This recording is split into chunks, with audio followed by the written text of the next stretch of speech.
Welcome to a day in the life of a volunteer course marshal for the Larry H. Miller Tour of Utah cycling race. The race is advertised as America's toughest stage race. The morning started with volunteers queuing up to get signed in.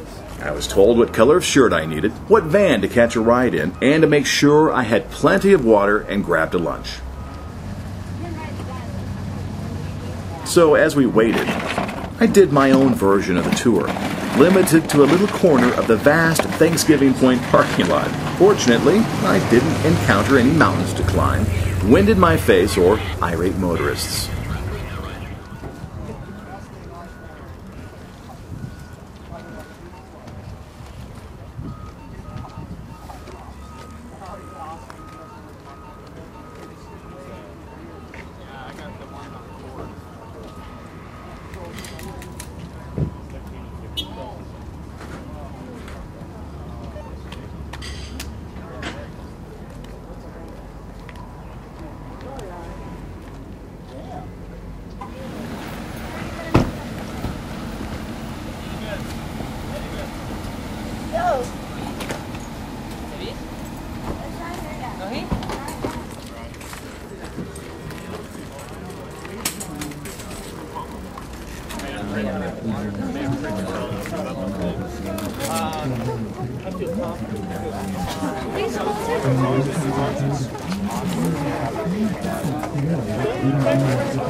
People have good days, people have bad days.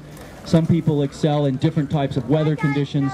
Today looks like a perfect day for bike riders and bike racing, but there's a bit of altitude today, and some guys are better at that.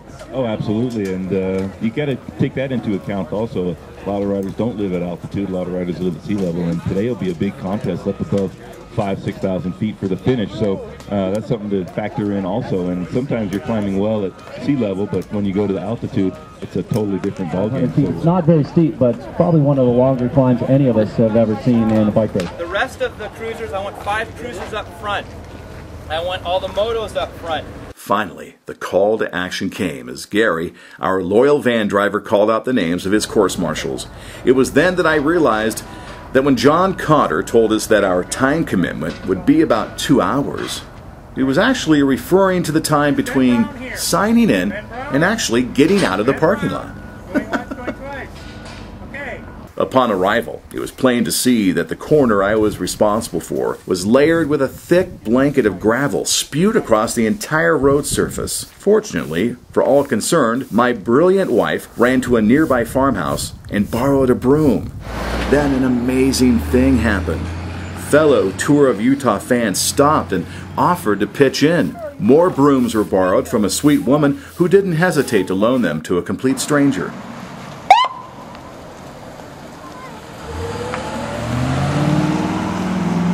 And without help and the total team effort, the corner would not have been cleared in time.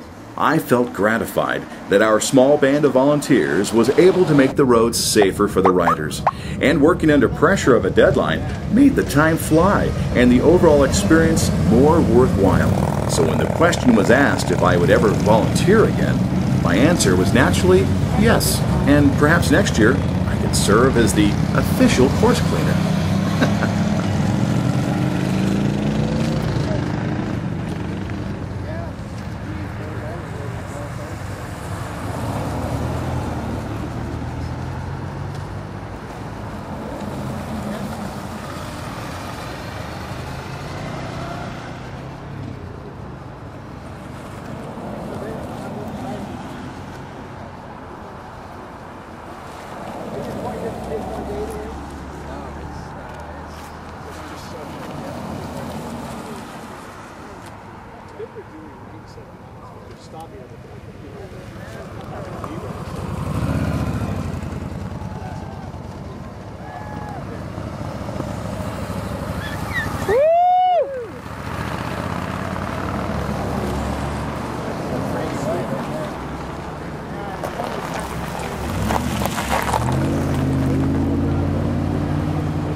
Here comes the crowd.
She left the sun.